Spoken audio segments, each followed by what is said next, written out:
Good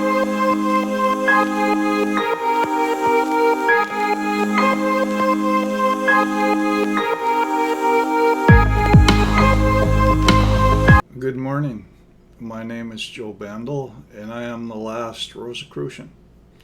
Today, we're going to talk about individualism, COVID-19, and identity politics, the collective, things like that. It's kind of interesting, but I think it's also very timely because of the things that are happening in our world today. And I'm offering a different perspective that you're probably not going to be exposed to otherwise. And there's good reason for that. Because, okay, with the lockdowns, wearing the masks in public, things like that. Wearing a mask in public is almost becoming a symbol more than it is a health issue. It's a symbol of submission. Now you may argue that, and that doesn't matter because there are two sides to every issue. That's just the way that the things are. But what's happening is if a person is forced to isolate, if a person is forced to stay away from other people, avoid groups where they cannot go to church, for example, or they cannot go to hang out at the movies or at concerts or things that are of value collectively. What's going to happen? And there's a strategy. If you believe in conspiracies, whatever, you can think, oh, there's a strategy here because collectively there's a power that the people have, and if you are separated from other people, you don't have that collective power. And some people see that is what's happening. There's a deliberate effort to keep people from their collective power, if you will. Well, specifically, you can see this in churches people being coerced to stay at home and not worship the way that they want to, because the belief of the power of the congregation. The thing is, in a way, this is smoke and mirrors, because the collective no longer has the power. The collective is the power of the old system. The collective is the power of the old way. And anything that's trying to get a group together, get a collective together because of the power that's contained in that group, is not going to be working right.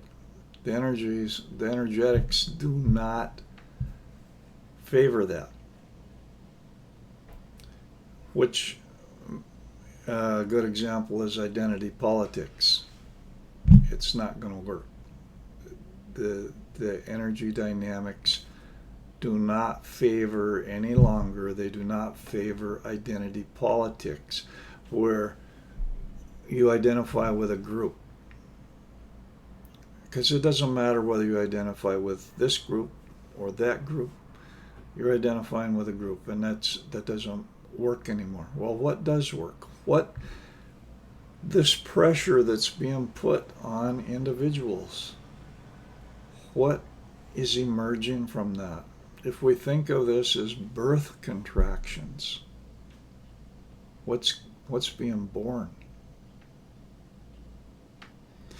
And I'm going to tie this in with the idea of the social justice warrior, uh, liberal beliefs and stuff, because if you go back 100 years, liberalism meant something totally different than it does today.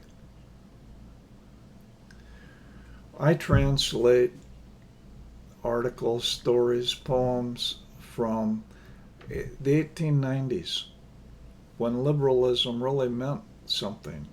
They were talking about women's rights as individuals. They were talking about democracies as opposed to what was, you were seeing the decline of the monarchies and the rights of the public. There was discussions about poverty and about real concerns there. And then World War I came along and totally derailed the spiritual essence of liberalism. And World War II came along and totally twisted things even more. So where are we at? What's going on? What's happening? It gets back to the individual. Individuals are being born. They're being created. When you have to stand alone because you can't find a group, because you're not allowed to join your group, what do? You become stronger. You stand alone as an individual for what you believe in. And that's what's happening.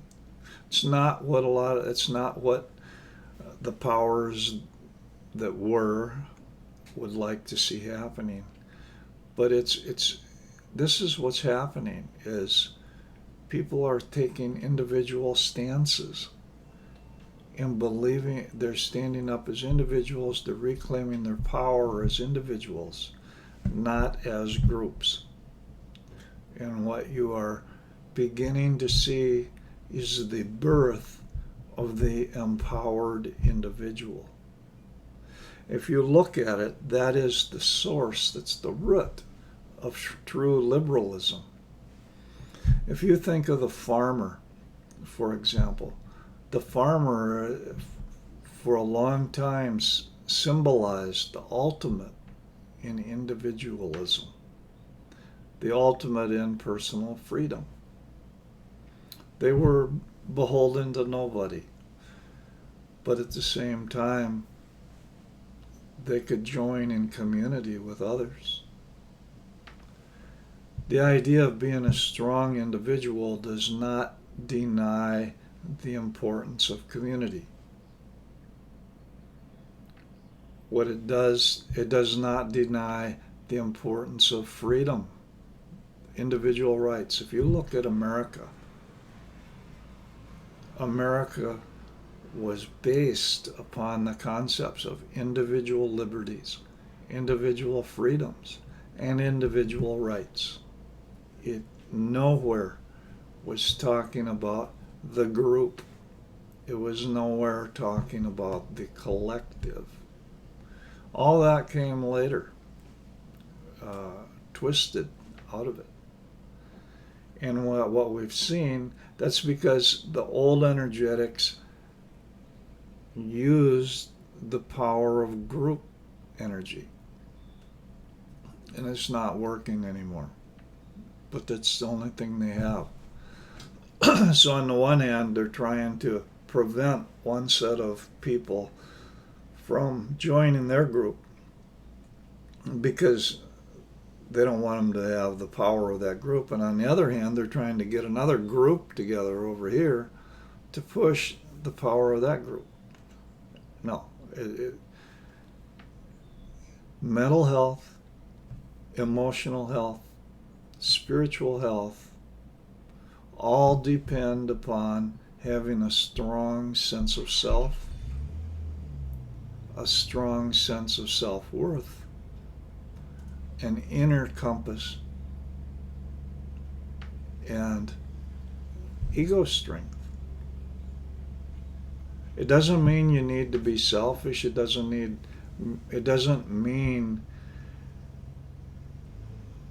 let me say it another way.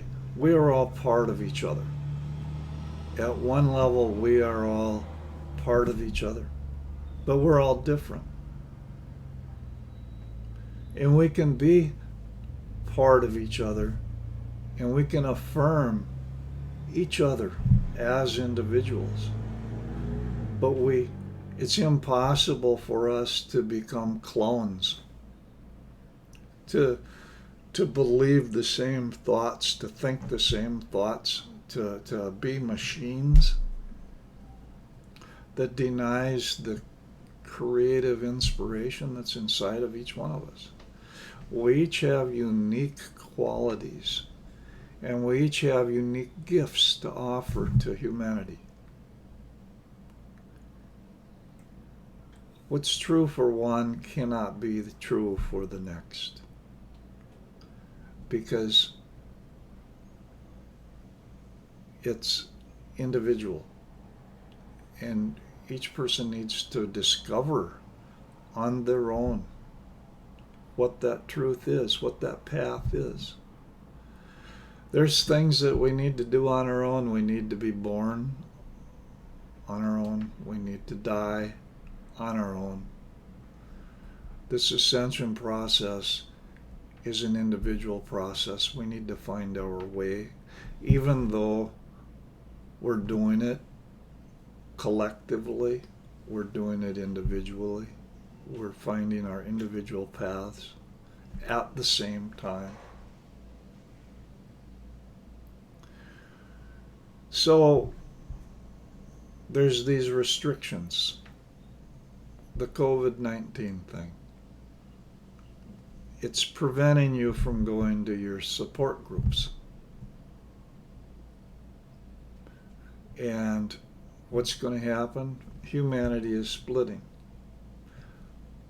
One group of people is going to collapse without their support groups. We already see that happening. They're caving in. They're submitting. And the other portion of humanity is going to become strong in the sense of individualism, in the sense of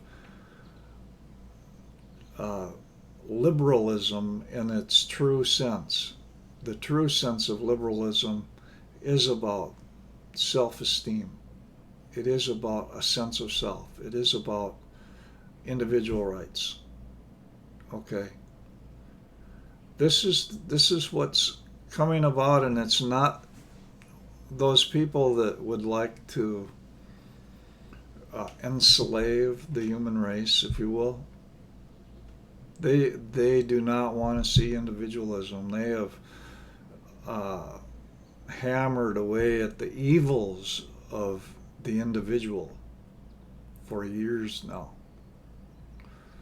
But they're creating an environment, they're creating a world in which the only thing possible is to be an individual, to stand up for what you believe.